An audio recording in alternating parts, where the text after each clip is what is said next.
any issues or any challenges that may arise, of course, can actually be tackled at the initial stage. And basically, that's the beauty about the design sprint approach of human-centered product development.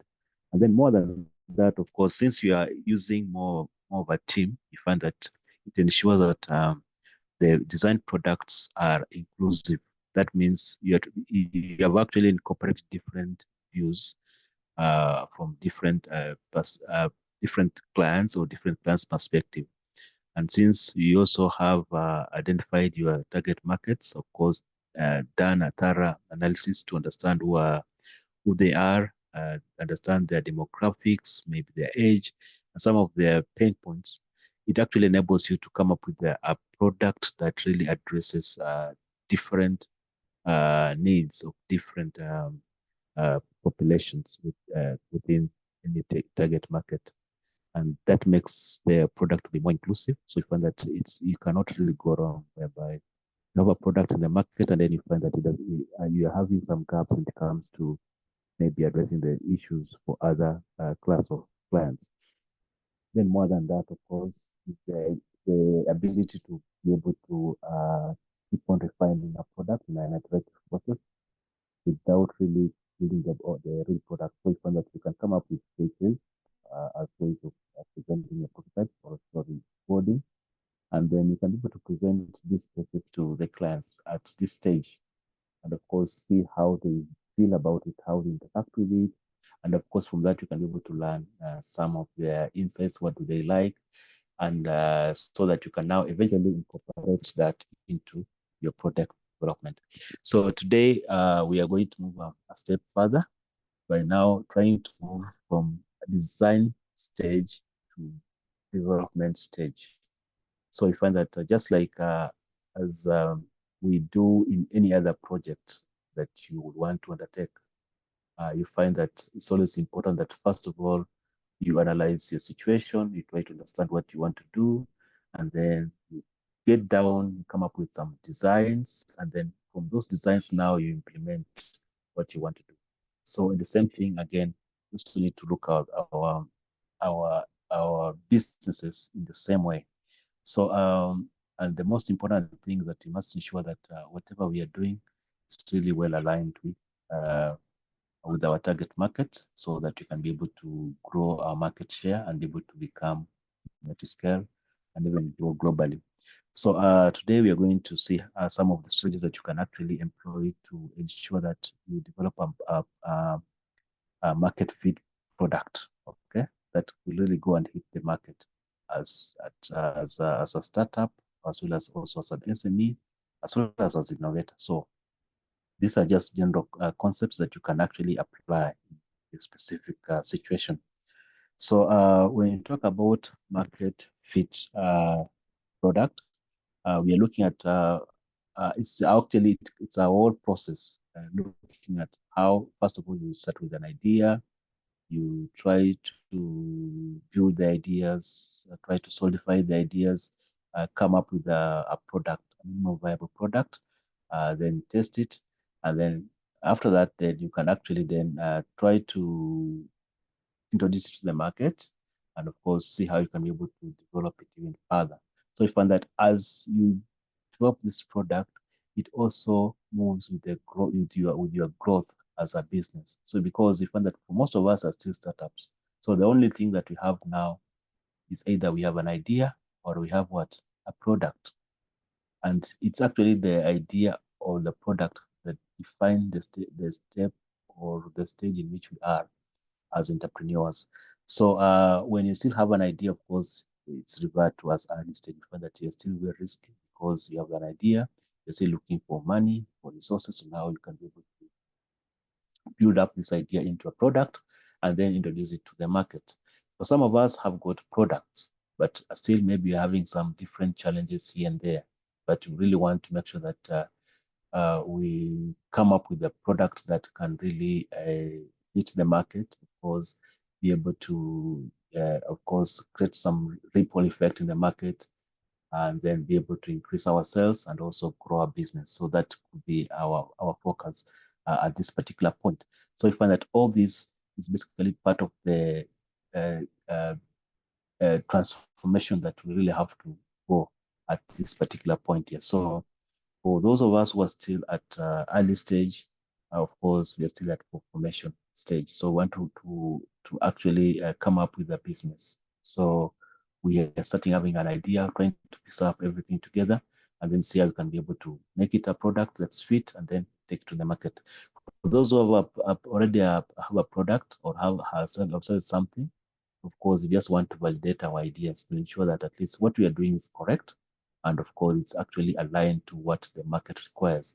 And of course, if we get it right, then we should be able to accelerate ourselves and then hit the market. Of course, throughout all this process, we know that it requires resources, it requires time, it requires money. So of course, we need also to have a way of thinking of how we can be able to navigate through this path. And of course, you can see here we have got a bridge there, and that's the most tricky point that, of course, it's ahead of us for all of us who are here. We want to see how we can be able to break even based on the amount of investment that we have actually put into the business that you want to do. So today, our main focus will be now on product development. Now that we have seen how to generate the ideas, that we have learned how to design products, and of course, now we want to develop now the real product. So we find that the product development, again, is still part of design thinking approach, because we cannot say it's just a one-stage activity, because it's more now a state whereby now we are trying to solidify every thought, every idea that we've put down on the piece of paper, okay, into a real product, okay, and then try to take it to the market. And in this case, we find that the cost involved here, is a bit resource hungry. So it's a stage where we have to be very careful as a businessman, because it involves using resources. You need to have, like, for example, raw materials, try to test whatever that you want to do. Of course, you need to package your product in such a way that it can be consumed by your target client. So you find that all in that effort, you find that you are going to do a bit of investment. And that's why it's important that you have uh, the right strategies for product development, so that we don't just wake up one day, we develop a product, and then you take it to the street. So it's important that we actually follow some of these strategies. They might look to be time wasting, but they're not time wasting. It's just an issue of just being careful, even as we try to um, develop a product. Yeah. So why do we, for example, why would we want to develop a new product?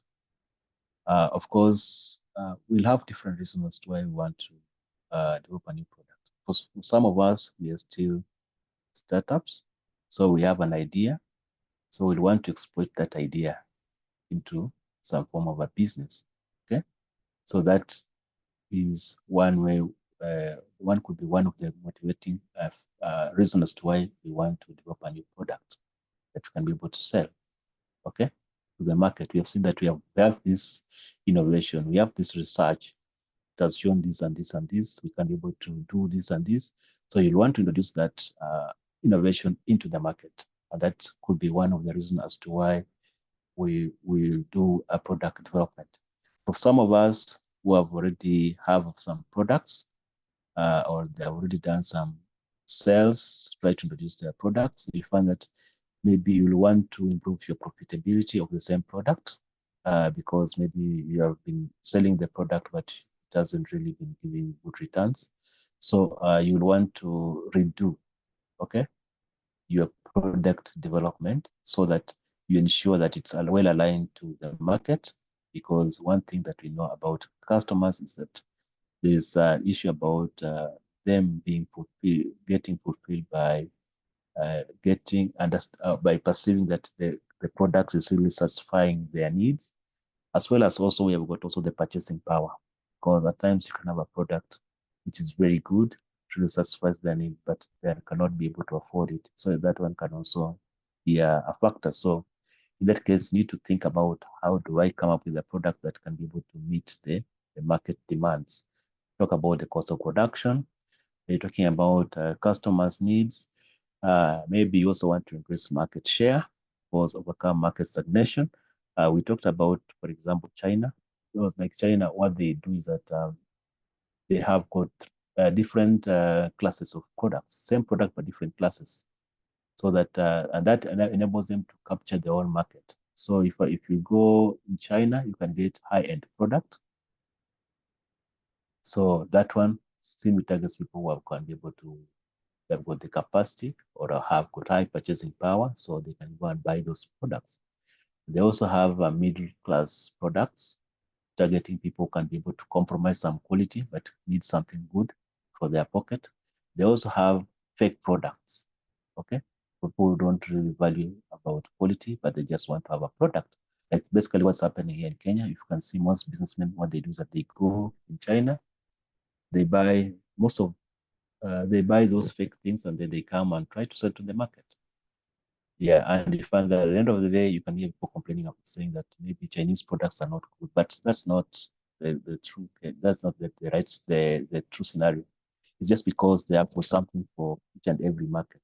So like we know they know very well that in Africa, people don't care about standards. They don't care about specs of a product. So they have got products that are basically meant for Africa. And because they also understand that African people don't have money, and of course, for them, their main objective is just to sell.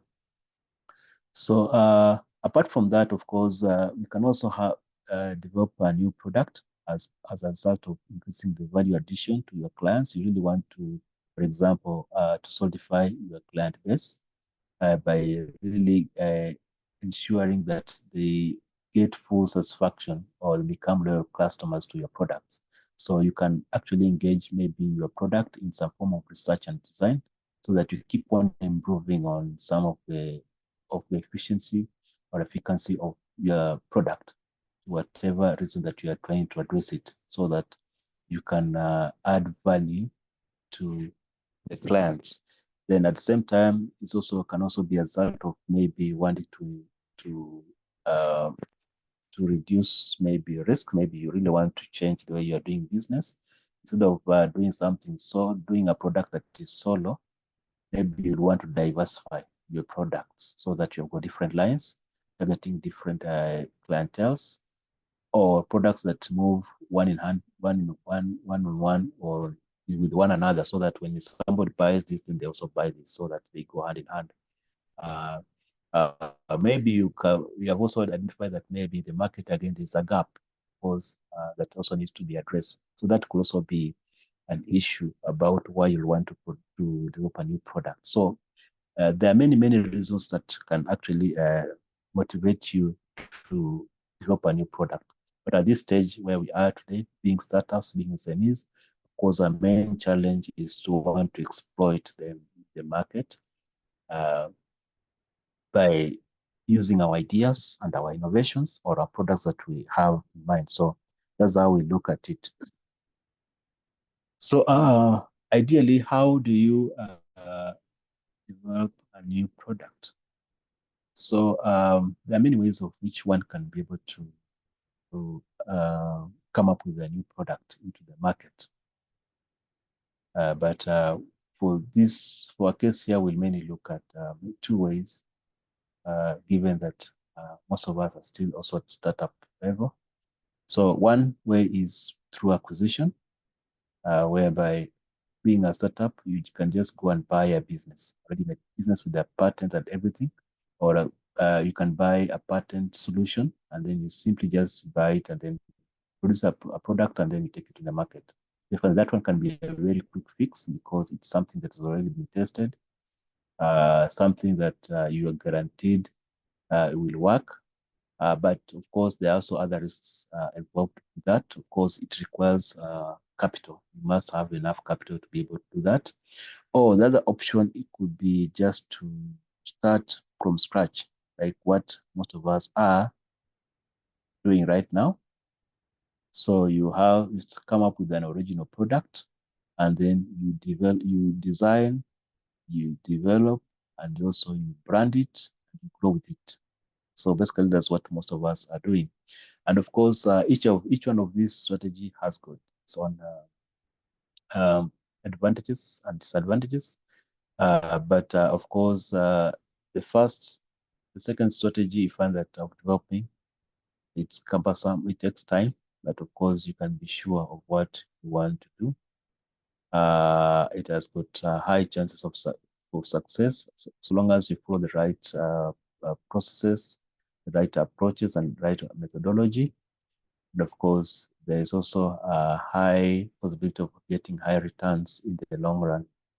When you go the acquisition way, of course, it's quick, fast, but you find that, of course, it's not very sustainable because you are more depending on somebody else's work or design, and that one can also affect your business at some point. So we'll mainly advise you or advise or what we're going to do during this project. We are mainly going to focus on origination or coming up with our new products that really fits the market. And basically, that's been our theme for this Succession Innovation Lab for this week, coming up with a market fit product. So before even we embark on what do we mean by market fit product, it's important that we also understand why, some of the reasons to why we find that most cases we try to introduce or develop products and then they don't really pick up in the market. We usually have some some of the reasons to why they normally that normally cause them to work well. Can be one of the following that we have actually put them there. So of course, one is if you don't really do a thorough research about the market size, whereby you overestimate and then you assume that you are going to come up with a product which is really going to sell.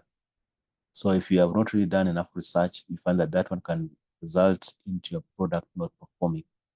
Then the reason could be maybe the way the product is designed. If it's not well designed, to meet the needs and the expectation of the client, again, that one can also affect the performance of the product. Again, there's also issue about positioning and timing. Of course, how do you position your product? How do you introduce your product into the market?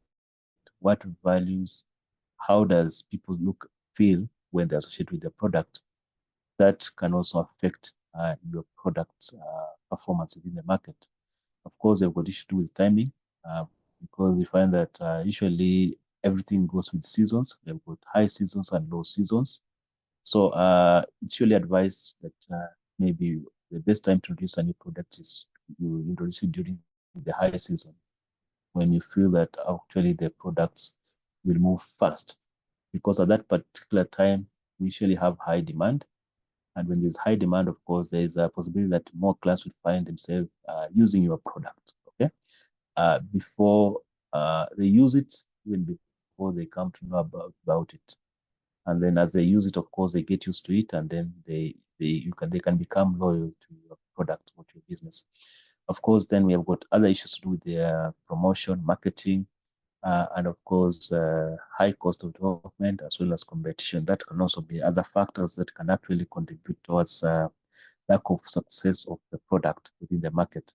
So in this case, therefore, we find that with the human-centered design approach, we find that it helps us to come up with the customer-centric product design. So customer-centric product design and development ensures that we develop a product that is well aligned to the needs of the clients that we're trying to target for our product. So the focus here is we have to make sure that we come up with the products that satisfy customers' experience. And in this case, we have to work with them from beginning to the end, okay? As we said earlier, beginning to the end. So we have to understand what customers want, understand their pain points, and of course, incorporate that into the design, and then also understand how they behave, their attitudes, their purchasing habits and all that, and then incorporate all these things into the product development. And so that by the time we release or commercialize our product, we find that it simply just get to the market when it's well fitted for the market that we're targeting. So all these concepts will have to be applied during the whole stages of product development. That's starting from the idea. When you're talking about vetting of the ideas to come up with a more refined products, designing, whereby you develop concepts and you test them, developing the marketing and development strategy, business analysis, so product and everything. So if all these have to be ensure that we have to ensure that we actually incorporate a human-centered approach. So in this approach, therefore, we find that the first thing that's key to any success of product development is, first of all, to do a market research. So don't not embark onto developing a product without doing a sufficient market research about the product that you really want to do. So for each one of us, of course, we have got a product that we really want to introduce to the market, or we have already introduced to the market for some of us. But you find that even if you have done that, it's important that we get back and then try to understand the market itself. So in that case, we have to do some bit of research, and we learned about some of the ways in which you can do that in using the design thinking approach. So at this stage of product implementation or development, you really need to go further and try now to see things from a real perspective.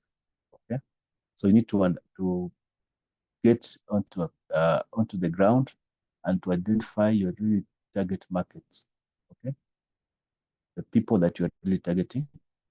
Of course, come up with segments. In this case, you can talk about locations, talk about demographics, talk about psychographics, the buying characteristics of these people. So you really have to go into the field and try to understand how the market is. So in that case, you have to maybe leverage on other products that are there on the market. You need to understand who your distribution channels are that you really want to incorporate into your business. You have to approach them. You have to approach your real clients. Also try to understand what are their insights, what is it that they are looking for, cause, and try to gain more insight about them. So it requires a very thorough exercise that you need to undertake. So of course, when talk about demographics, we are talking about personal characteristics of population, including age, gender, family size, family lifestyles, and all that, education, religion. So you need to really get into details and then see in each and every area. Of course, we look at the main economic activity that goes on. If it's a rural setup, of course, maybe most people are farmers. You need to understand what they grow, how they make money, and all that. So you need to know their lifestyles, their attitudes, their culture, cause and how they normally buy their things. So all those things need to be put into consideration. Then apart from that, you also need to look at to study the competitors, the competition around. Try to look at the existing products. Try to see how they understand their compositions, the ingredients, of course, their prices, and how people are really interacting with it. Try to see how do they position themselves. Try to look at if they have got any weaknesses that you feel that you can actually capitalize on that. Then you can simply go down, try to do more research on that. So again, here in a design thinking approach, you don't have a structured way of doing this. It's just a way of being creative around yourself and then trying to see ways of trying to understand the products that you are seeing. Yeah, so you can look at what people have, and then the only thing that you can do is that maybe at some point you can need to organize some interviews with some of the key target clients that you are really trying to work with, so that you can be able to understand them. So you can use different approach to collect the data. You can observe, look the environment in which they are in. You can organize for interviews. Of course, you can try to organize maybe for a challenge or an event. Then have people come, then they can introduce them to your products, and then you see how they're doing. So you just need to think about how you can be able to engage people so that you can get the information that you need. So for interviews, of course, you need to plan. Make sure that they're well structured and they're well focused to what you want to get. So it's important that you go straight to the point, what you want to do, and ensure that by the time you are finishing your interview, you have got what you really wanted to get from the clients, and the clients are also appreciating the time that you have taken from them, simply trying to ask them or interviewing them. So don't make a very long interview that people might start wondering now, what is it that you want? Okay. At times you, as marketers, we really want to promote our products. So you can find yourself maybe taking like 1 hour trying to explain to somebody or a client. And that may not really work well for the client. So you need to think about how you can do that. So you can also research on the human factors, see how people behave with the products, different products. So you can attend maybe events, conferences, you can go outside there, do a demo, and then you showcase your products and let people interact with it. Of course, don't try to oversell your product. But just try to observe. Okay, sell it, at the same time also try to get their feedback. It's important that you get their feedback at this particular point so that you understand if there are any issues that any honest opinion that they give you, they can be able to give you so that you can be able to incorporate into your product before you go to large scale. So in the same process as in the design approach, because at product development stage is whereby you really look at all the ideas that you had in mind, that you have brainstormed around them, and then you try to narrow them down into a real now product. So you try to make it, you transform all those ideas into a product, okay, into a product that can actually be consumed by your clients. So you take all the ideas and all the thoughts that you have actually been putting down. So you simply put them into the ideas, and again, trying to align with the market. So in this case, you can simply do that by developing a concept and then testing that concept of a product that you would have actually come up with. So it's more of a detailed version of ideas stated in a meaningful or in the consumer terms. So you simply put your product in form of a concept, and then you can also put it in form of an image, and then you try to make it something that can be consumed. So in the process of trying to put a concept down, still remember that we still have to apply the human-centered approach of design thinking, of ensuring that the product is visible, is desirable, and it's viable.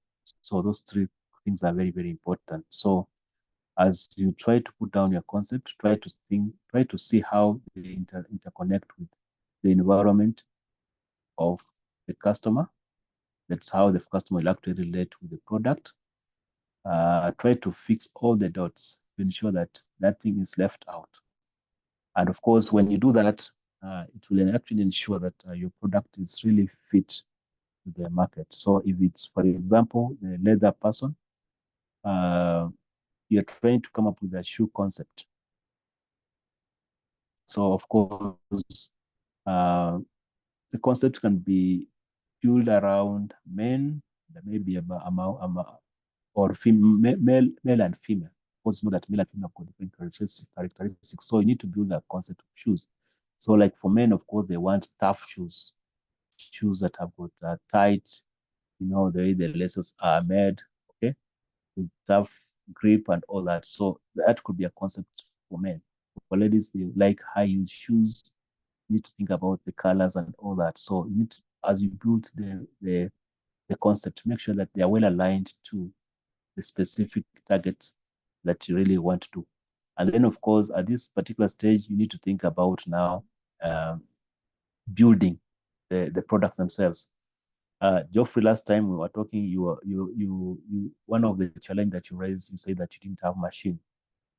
Yeah, and I thought you had really moved very fast. You're already on at the implementation stage, but this is the point whereby now you should start now thinking about the machines uh, for fabricating or sewing the shoes. So this is a point where you need to start looking at that. Look at the technology, look at the resources that you require.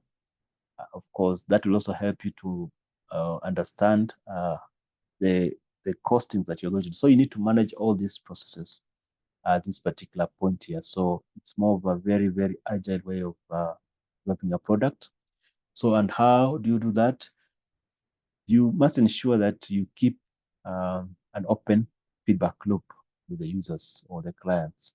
Okay, so that when you have, as you've done research, make sure that you engage also the clients so that they give you to validate your research to make sure that it's correct or whatever the research that you've gained are correct.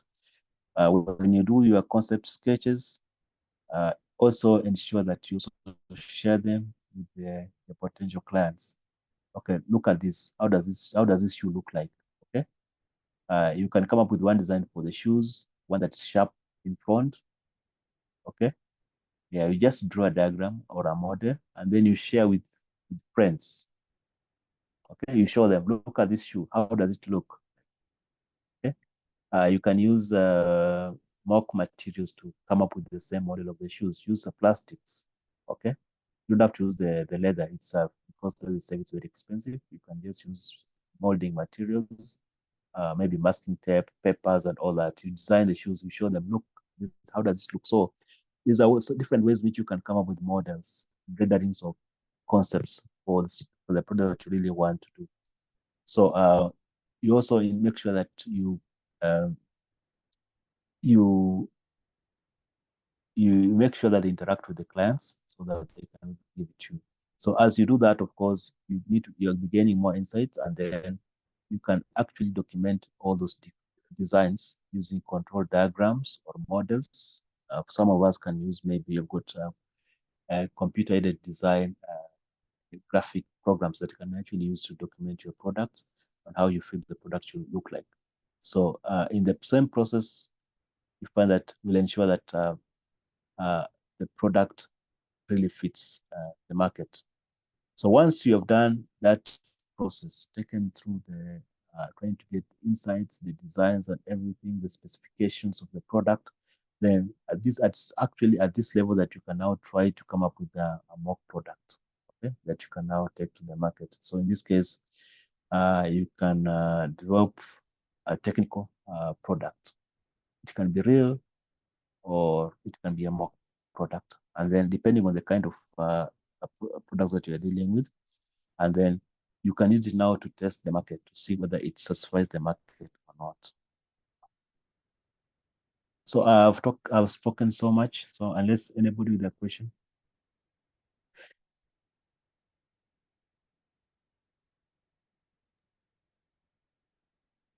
By Charles, Yes. okay, from where I mean at where we've reached. Mm-hmm. I mean, for me and my product, I'm actually Mm-hmm. where we are right now. That's almost Okay. at this particular stage. But now the big question, Yeah. there's something you told us when we were beginning the training. You Yes. told us that you're going to allocate us the mentors. Yes. I thought I got you right. Yes, I just wanted to know Yeah. at what point will we get the mentors when we are finished with the program? Not to finish this. Whatever you're doing, this one's just what we are doing right now is road mapping, just trying to clear the path that you need to follow. But after this session, you will have a personalized mentor who will work with you uh, for, for 12 weeks, for 10 to 12 weeks.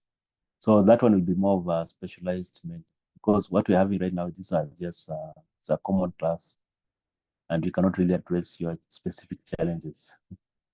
Yeah, thank you for raising that point here. So what we are doing here, we're just trying to come up with a roadmap, what we need to do, so that it can also help you to identify some of your gaps and your needs, so that when we now assign you the mentor, the mentor will actually know where to address your issues. I hope I've answered your question, Purina. Hello? Yeah, so yeah, but that's okay. So maybe from your end, now that you have reached you are at this stage here, maybe what are some of the challenges that you're having right now? Okay. Or how is your experience? Yes. Yeah, I just have a question in relation to the product development process. Yes. Yeah, I was wondering at what stage are we going to do ethical and do no harm analysis of the product? Yeah. Yeah, since maybe being a new product, sometimes there might be no real experiences of usage. So what time are we able to do that in the process? Yeah. So depending on the type of product that you are handling, because it's actually supposed to be done at this level, at this particular point here, whereby you need to now engage to other regulatory bodies to try to test now the technical aspect of the product. So that's why we talk about the technical aspect of it. Actually, that's where we were. You just there. So that's where you need to get into the experts. And of course, these experts will now bring in their expert point of view about the product. Of course, we look at the key concepts, look at the key benefits, and of course, we have got those safeguards that need to be put into the product. So to ensure that they really meet the standards that they're required. And it's at this point where now we need to get now the support from the KIRDI, okay? Because now that one is more of a technical support that you need. So you need to get those certification and all that from the KIRDI before you commercialize your product. Yeah, but before you go there, because you get the certification, you must have done some good groundworks.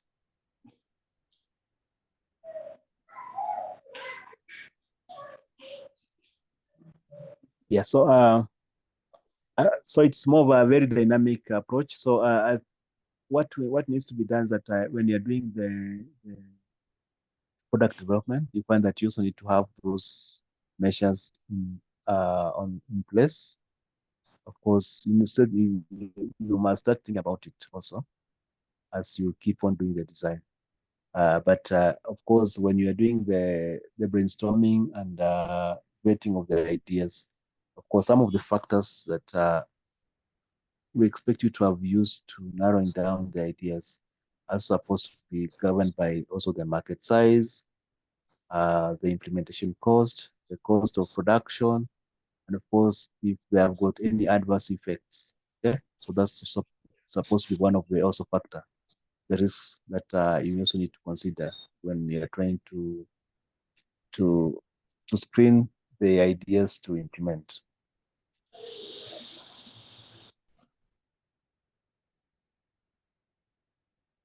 Yeah. So, any other comment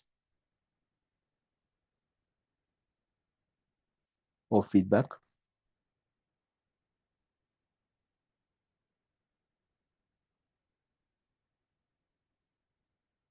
Yeah. So, maybe does anybody want to share with us the story of how they developed their product?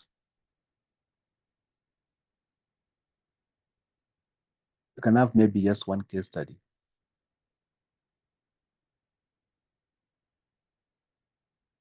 Hello. Sorry, I Yes, hello. disappeared. Yes, Winnie, okay, yes.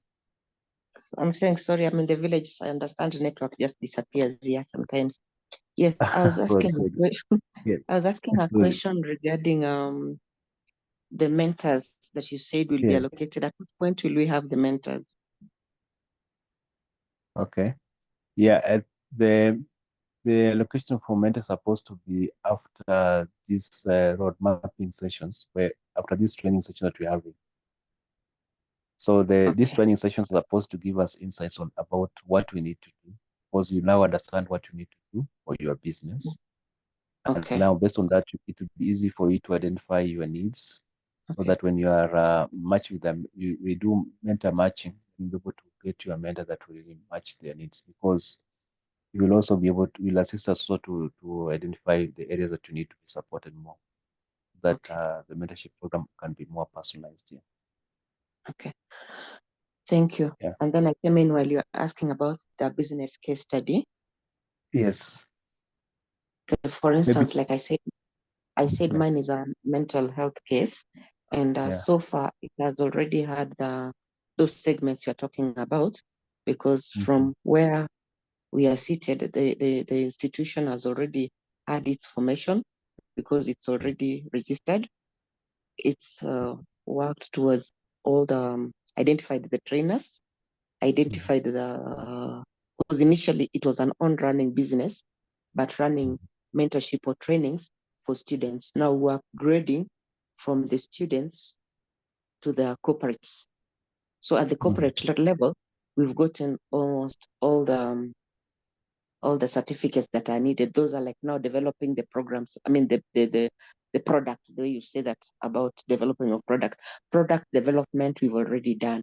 But where our catch is now on leveraging on the technology, leveraging on the prices, maybe having further researches on what needs to be done. Because I'm saying that from the case study you're talking about, I've realized that our market, our product is already in the market, but it needs so much to be done on that this program has really worked on to helping us towards making the changes, adjusting, and even getting better. Okay. Yes. Mm. Great. Yes. Thank you. Thank you for sharing with us that. Yeah. Okay. So, yeah, of course, that's why we say that these classes are very generic. Of course, we all of us are in the same bus. We are good. Some of us are still startups. Some of us already have products. Some of us are already, at least we are at a growth stage. So all of us want to be accelerated. And that's why we say that when it comes to product development, you find that there are different reasons to why each one of us would want to engage into product development at this stage. Depending on where we are, for some of us would want to introduce a new product. Some of us will want to refine the products that we have. Some of us want to increase more sales. Some of us want to reach out more to increase our market share. So we find that all those reasons will actually motivate us to actually sit down and then try to rethink about what we are doing, our products, and try to see how we can be able to align them with our clients. Yes, so that's why I find that this session is actually open for all of us. And thank you also for raising out the issue about mentorship. And of course, now we can be able to understand why the mentorship session is going to occur after this session that we are doing. So right now we're just trying to create the pathway that we're going to follow, so that we all understand or think in the same way. But at the end of the day, we are going to address each and every challenges in a more personalized way. So anybody else who want to share with us their personal experience when it comes to product development? Talam, are you there?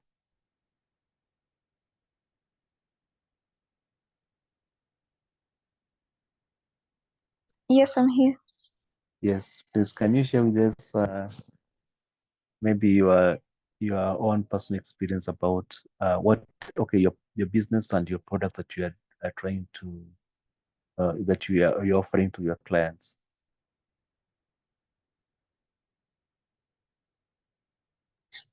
So I have several ideas. I'm several businesses that I didn't know which one exactly to take through this program, but the more we have, the first two sessions that we have have really made it clear to me that they're really streamlining what I really want to do, what I want to pursue. Okay. Okay. Yeah, yeah, Yeah, you're still at early stage. yeah, Yeah, yeah. that's great. Okay, that's fine. Yeah. Okay. Anybody with is Juliet there? Juliet? Yes. Yeah, Juliet, please tell us something about coffee.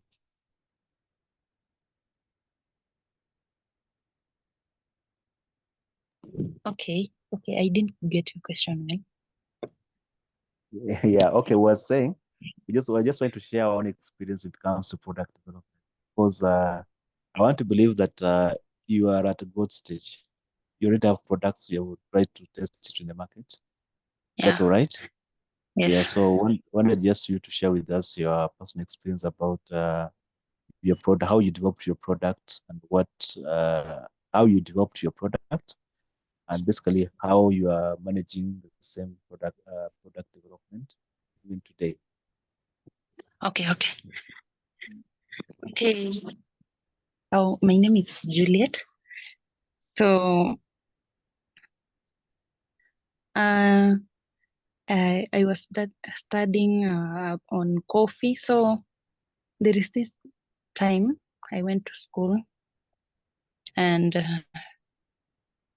someone came up with an idea of developing a product from coffee. So I didn't really start with coming up with real coffee. I started with a product called Cascara, but it was not selling.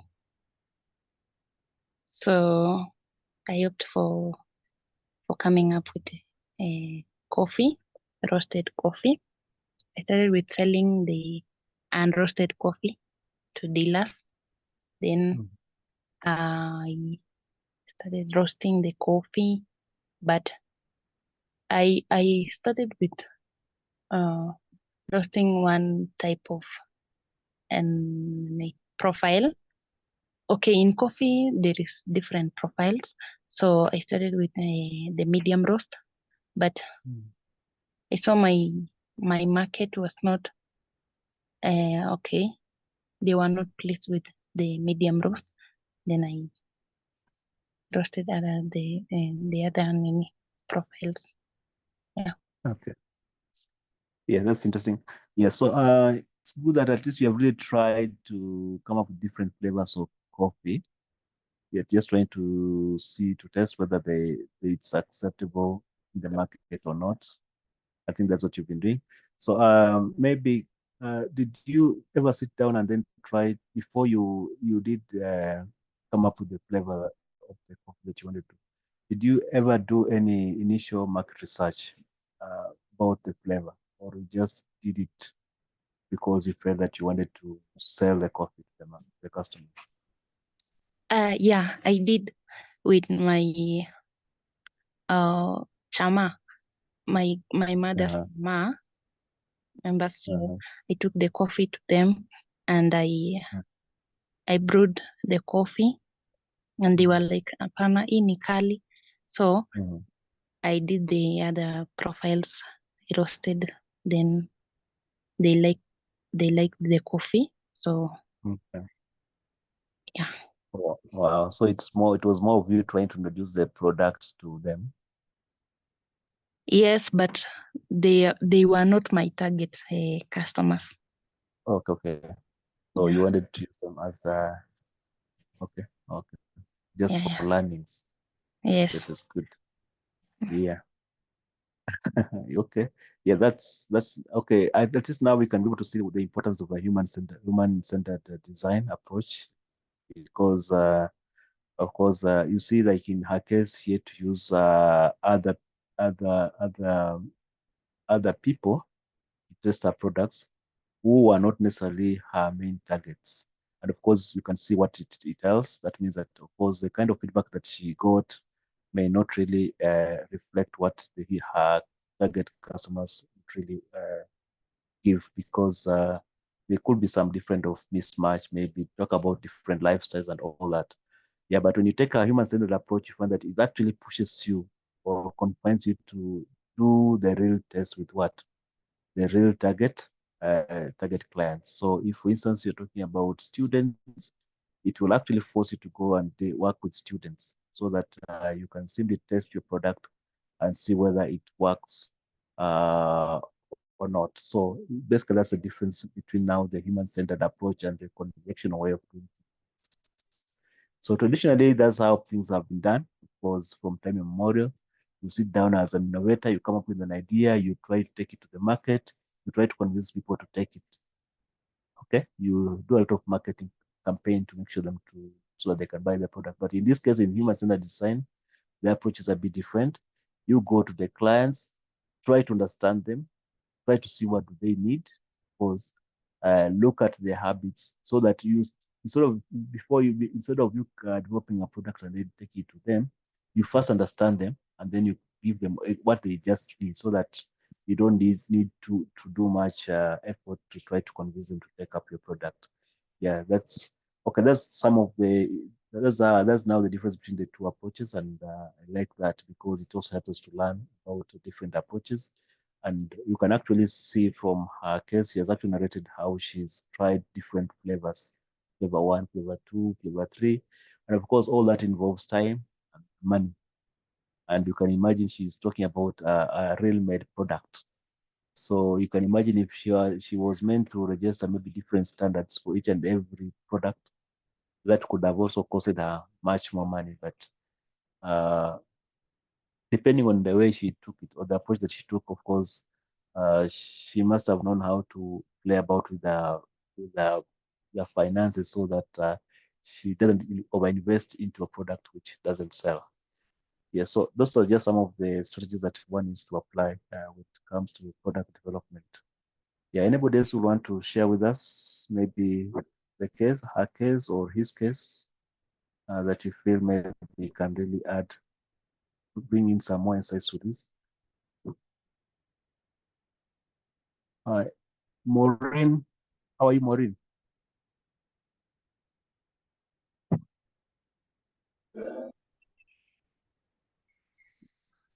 Okay, I'm fine, thank you. I'm trying to catch up because I've just joined in lately. Kindly.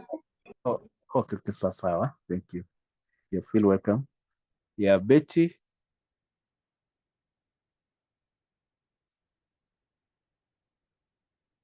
Hi, Betty. How are you?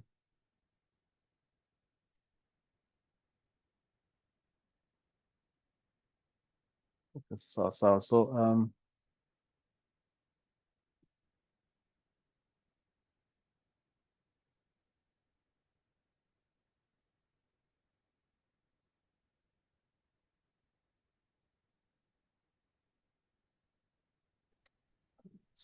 then of course How are you? yes, hello. Hey, hi, Betty. Hi. Hi, how are you? I'm good. Okay, Yeah. I'm also fine. I'm together with you. I don't have a question. Thank you. So we just wanted you to share with us maybe the business you're doing, and if you already have a product or you're still at early stage, there any challenges that you're experiencing, or there's something that you've actually learned from today's session.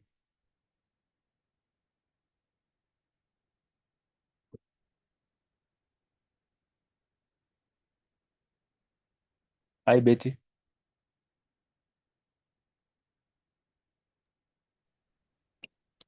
Hi.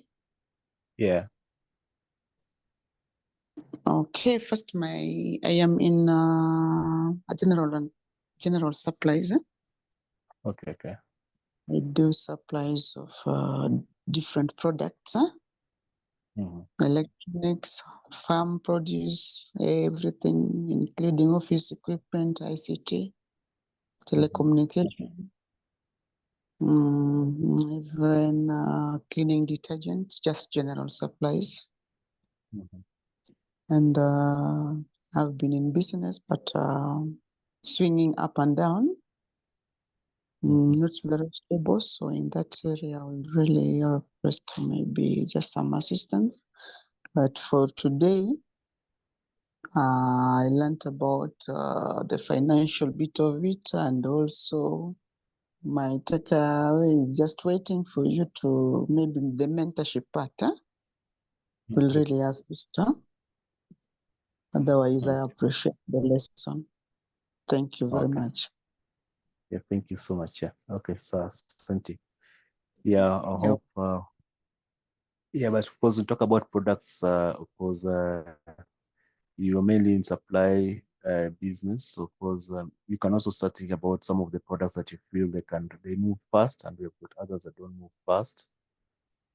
Of course, you can also think about how to innovate your business, how you're going to do your supplies, okay, and reach out to the clients in a more innovative way. And that all that still falls under creativity, under entrepreneurship, under innovation. So I think everything's still well aligned. Yeah. So Juliet, sure, thank you.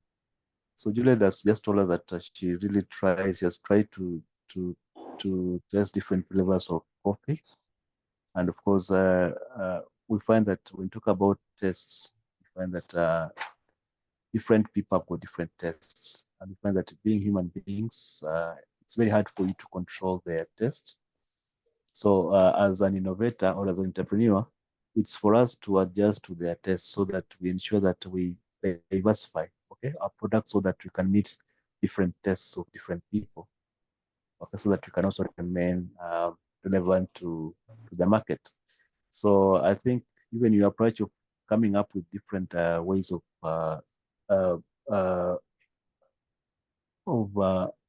processing coffee, we find that it is still valid because each and every way of maybe processing was targeting a specific type of client. So what you need to do is that you just need to understand each and every way of processing the coffee, and then trying to see who are your target clients, and then try to align the product to those clients, because you find that some of these processes you find that it's expensive, maybe roasting. I don't know how you found it, whether roasting or unroasted is more expensive than the other one, but you find that that also determines the cost as well as the purchasing power of the client.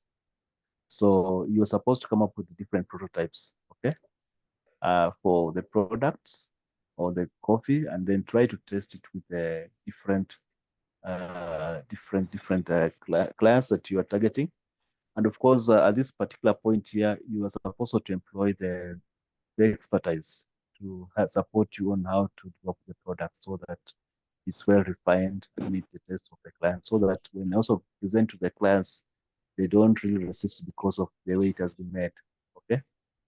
Yeah. So like you said, ulipatia kwa chama, then they say that they were saying this one is Kali, this one is not Kali. So all those things can be controlled at this stage of technical development of the product. So once you have done the technical development of the product, then this is the right time for you to try to start now testing your product with the market. Okay. Yeah. So like what also Juliet has shared with us, you need to find forums whereby you can be able to engage the clients and then maybe have them to test your products. If, for example, it's food and beverage, you can maybe try to position yourself or look for a stand in a supermarket, and then you can present there your brand or your products, and then allow maybe people to test your products and then give you the feedback. Of course, most people, they normally just do it as a formality or as a way of introducing the product in the market. But for you to become a more purposeful, human-centered product designer, you must ensure that you capture their feedback. So you should be open for their criticism, be open for their genuine feedback, so that all those data needs to be documented and put down so that it can actually be used in the refining of the product development process. Yeah, before you go into large-scale production.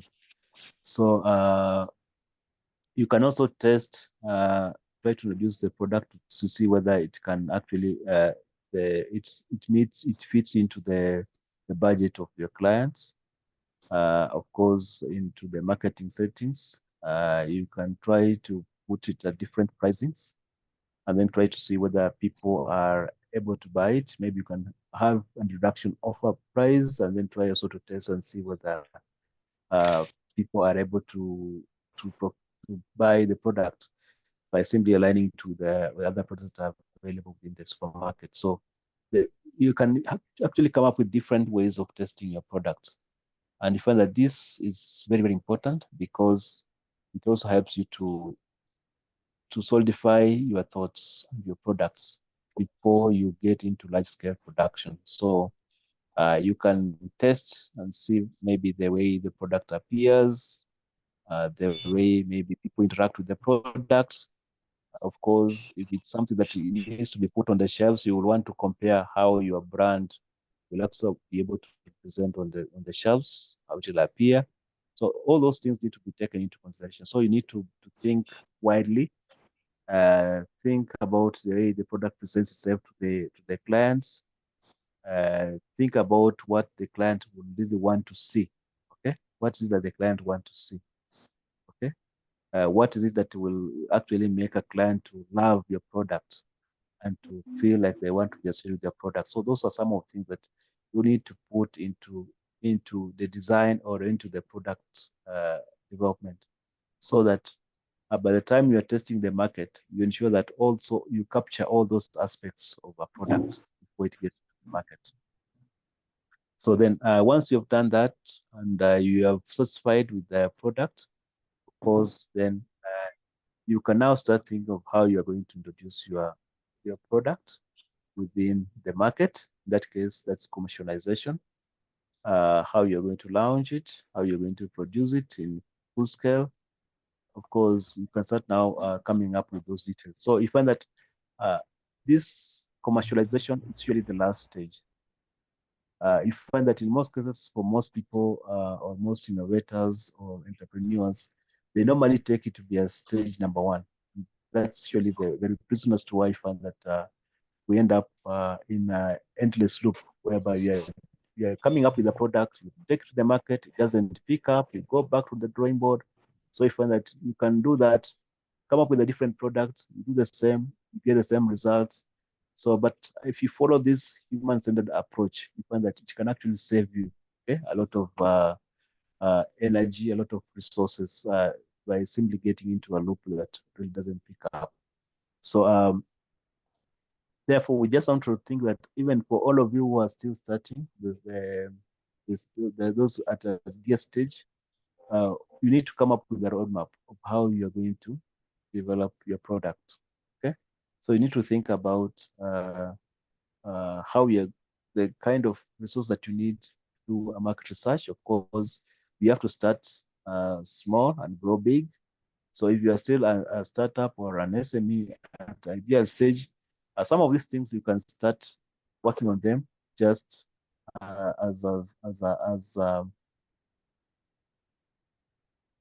okay, at your initial stage. Maybe if you're still a sole proprietor with a small team, you can start working on it at this particular stage. But you make sure that you capture each and every aspect as required. So the most important thing is that you need to see through, your product development process from end to end. Okay, you need to understand what is that you need to do for your products. So how you're going to do the market research. You need to think about how you are going to come up with the concepts. Okay, so the concepts, they have to be very simple. Of course, you can use design thinking approach to develop the concepts, to come up with drafts and the storyboards and all that, or come up with a summary of how the product is and what it addresses, and some of the value proposition about the product. You need also to think about how to develop it, but using reasonable resources that are available with you, so that you don't incur a lot of costs at the initial stage. So then, of course, there's prototyping, testing, and development. Yeah, so that's how we need to think about your product development. And then, of course, once you are satisfied with your product design and product your refined product, then of course the other challenge that also comes in place is about now your production, maintenance, and retirement. So in that case, you need to think about their suppliers for the raw materials and all that. How you're going to ensure that you have got a steady flow of supply of raw materials so that you can be able to satisfy the market demands of the product. So it's more of a very it's very dynamic, and it's a very dynamic way of looking at things. And then you also have to apply a systematic way of looking at things so that you don't just look at it as a stage, but to look at it as a whole. Okay, look at a product, look at how you're going to develop the product, up to how you're going to ensure that the product's in the market. Think about the customers, think about suppliers, and you find that with the design thinking approach, it actually enables you to sketch out, to capture all these requirements, okay, of your product development, even as you proceed. So you'll find that there's those aspects of the product development that you can do it yourself. And we have got other aspects of product development that you need to get other people to support you, other expertise to support you. So that's why it's also important for you to scan around your setups and then see who are the potential people that potential stakeholders or customers that you can be able to partner with, so that you can be able to speed up your product development. So as you think about all that, of course, the other things will also are going to emerge, which we'll be mainly be focusing on them when it comes to business development. So you will need to understand, of course, how you're going to produce your products, how you're going to introduce your product to the market, talk about your brand, your strategy.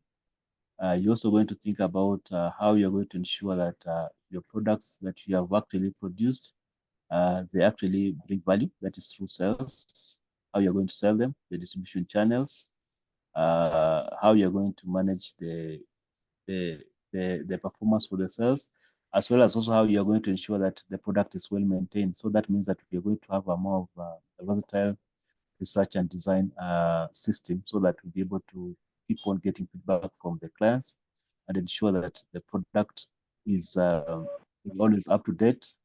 And of course, there was that question about the standards and safety, of course, ensuring that it conforms to the standards, as well as environmental, as well as safety standards, and also meets the expectations of the clients. So these are just some of the intricacies that you need to put into consideration, even as you do your product development. So it's a very important exercise that one needs to put into consideration when it comes to developing of a business. So I think today we just wanted to share up to that point. Then tomorrow we'll be looking at different ways of how you can be able to commercialize your products, because then be able to reach out to the market. So I think we'll end up today there. So unless there's anybody with a question, then you can ask.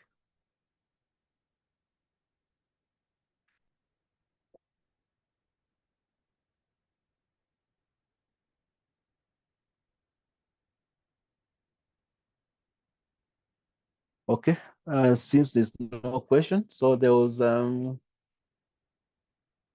suggestion that we move this session from morning to the evening.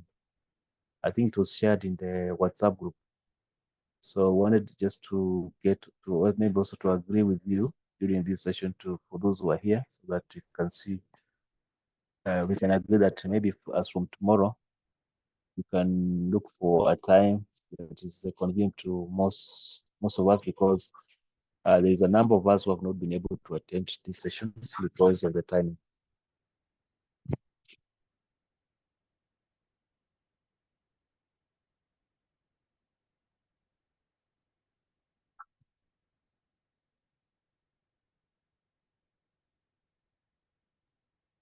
Evening can also be very tricky because most people are traveling. Okay. Mm. I agree. Evening is not Uh-huh. appropriate. You might be on transit, up and down, Mm. going home. Okay. So, but depends on the timing that we are saying. It's okay. I think we'll what we can do. We can maybe organize for. Okay, I think what we'll do that we can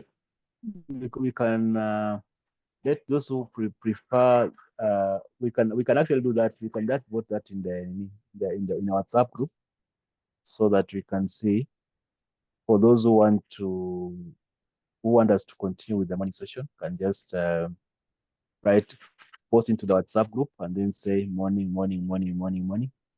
And then for the others who want evening, they can say evening. Then we can be able to know exactly how the numbers are, and then we can come up with a way to accommodate those in the afternoon, because it's difficult for us to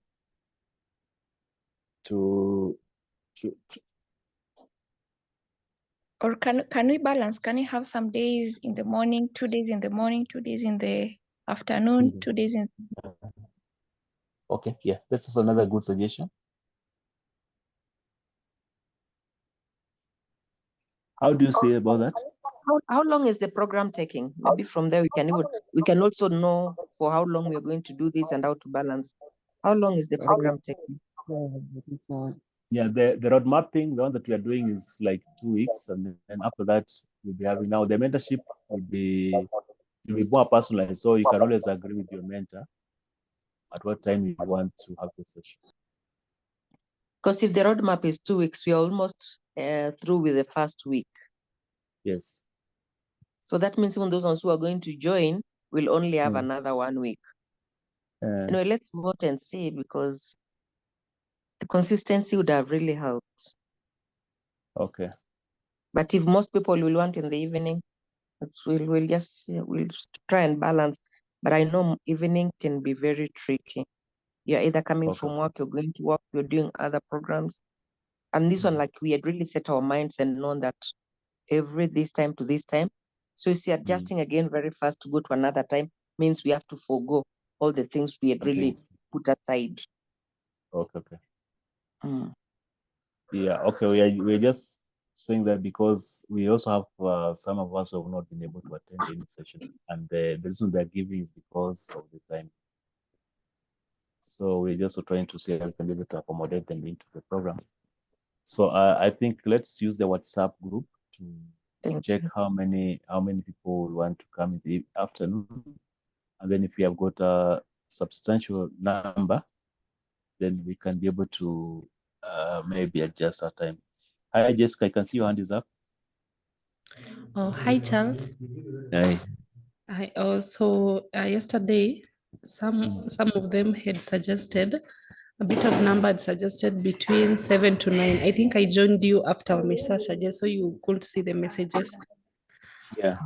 But they had suggested, they're saying evening hours. So I don't know. I thought maybe in the meeting it would be easier for us now to discuss all of us and agree rather than now in the chat group. Yeah.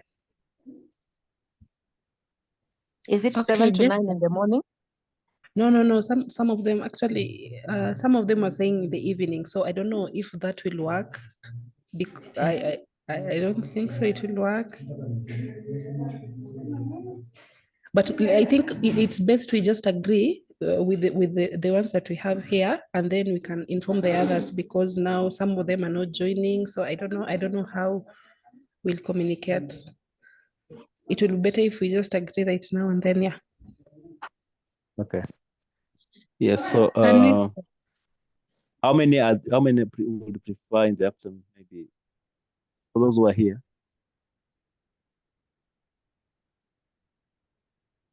Yeah, Kristen says that we can do a poll on WhatsApp. I think if we do a poll on WhatsApp, it will give us a clear picture so that we can go to know how many people are available in the morning, how many people are available in the evening, and then we can strike a balance based on that, based on the poll. Okay, I can let me create that. It's unfortunate because when we were beginning, actually we agreed. That was the thing. Yes. We talked about it, we came to an agreement and we set aside the time. So let's vote and see. Sure. Okay, then we can still, I think we'll still remain flexible and open to two approaches. One whereby we can shift some days in the evening, some days in the morning, or because I think that would be the most one of the best the best approach.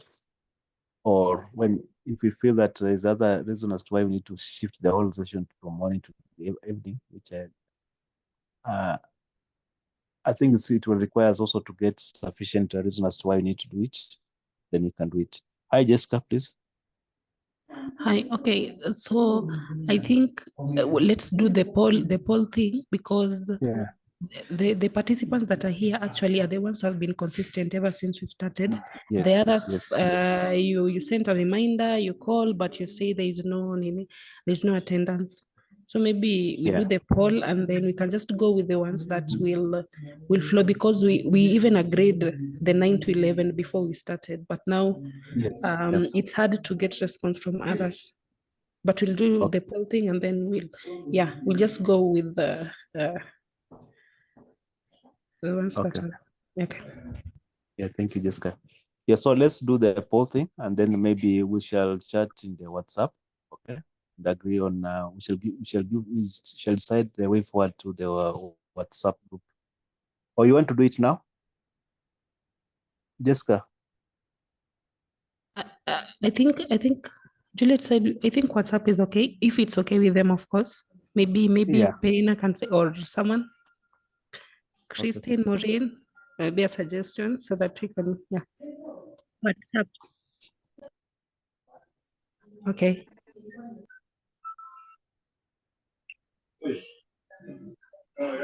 So that everyone gets a chance to share. Okay.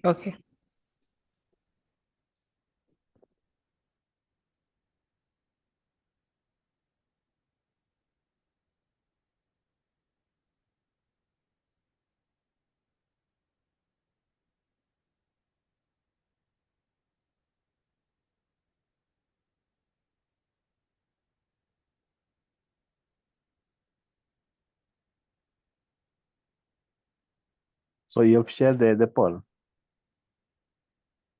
Let me do that right now in the WhatsApp. Okay. So yes. Yeah. Okay, so thanks. Then so let's use WhatsApp for further communication, so that maybe can allow you to go and start doing other things. So otherwise, I think let's stop there for today. So we'll decide using Jessica. So on the poll it will be the morning hours 9 to 11, and then the evening. Should I like put the time, the exact time, or how should I put it? I think morning. Now those are the... Yes, Penina? No, I've not spoken. Oh, who has spoken? Stella, I'm thinking the poll could include 7 to 11. 7 to 9 to 11. Yeah, 9 to 11. 7 to 9, 9 to 11, and then 2 to 4, and 7 to 9. And also the option alternate days. That will bring a lot of confusions. You have to have three stages. Yes, I think let's have only two. No, you'll bring a lot of confusion. People will come in with different dimensions. So can we just agree to maybe the 9 to 11 one and 7 to 9, or the 9 to 11, 2 to 4, 7 to 9? People choose between the three. Amma? Okay, I have a suggestion. We start with the first poll. Yeah, morning, evening, and morning, midday, and evening. If to end the poll ingine, tuweke time now. We just vote for morning, midday and evening first. Okay, I think that would work. What do you think, Charles? Yeah, it's okay, so long as you have to lead us to agreeing on some time. Yeah, so maybe, but for us who are here, most of us, I think for us who are here in this session here, we can all agree and speak. So like for among us ourselves, how many of us would want to change the time? Feel that the time is not convenient. But show the up their hands. On my side, let's just be 9 to 11. I'm also 9 to 11. 9 to 11. Mm. Yeah, you can see Kristen's hand is up. Yeah. Hi, Kristen. Yeah. No, I was just, I thought you said you should raise up. If you are So you know the current time is not convenient for you. No, it's okay. It's okay for me. Nice. Okay. Okay. Yeah. Yeah. Myself, I'm okay with 9 to 11, except that on Mm. Wednesdays and Fridays I might miss because I have a morning engagement. I Okay. could use the recorded version. Okay. Or we can do this week, Uh-huh. let's keep 9 to 11. Then the following week, we keep in the evening hours to help some people. Or on my side.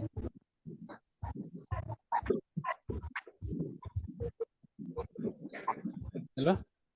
Okay, Ella. I think I can agree with the speaker who said, because we have already started this week, and Yeah. planning can be really challenging. So we can finish this week because we have only like 3 days to go. And then I would prefer the poll so that we get some kind of consensus from people, because the problem of working with adults is that they just go for what is convenient for them. Yeah. What creates convenience for them is what will take precedence. So they might not say it yes here, but you just find they don't come. So, but if you put them through a poll, it's like they are agreeing to that process. And also, I think during the start, people didn't have a very clear picture of how the program is going to look like, that it was going to be fully engaging like the all week.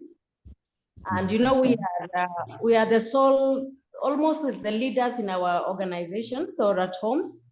So you find that the day actually needs to you use the day mostly for doing what is very convenient for that time. So maybe you can continue engaging, and then but we do the poll so that we see what is the greatest consensus from people. Okay. Sure. So I think we'll do that. So I think let's do a poll in our WhatsApp. Okay. So that maybe by the end of the day, we should be able to have agreed on the most appropriate time. Because I'm sure right now, even if we start a poll right now, not everybody will engage with the WhatsApp because maybe they're doing other things. So we'll give it a day. So maybe Jessica, we can touch base maybe in the afternoon and see. You can then agree, look at the statistics and then make a decision, make a group decision. But I think for now, we can end here. Let's stop here at this particular time so that we can also get some time and do other things. For tomorrow, I think unless otherwise, still have the session will still be at 9 to 11. But if we are going to do any changes, we shall do the changes. We shall notify you through the WhatsApp. So otherwise, have a lovely day. Good day too. Okay, thank you. Good day too. Okay, bye.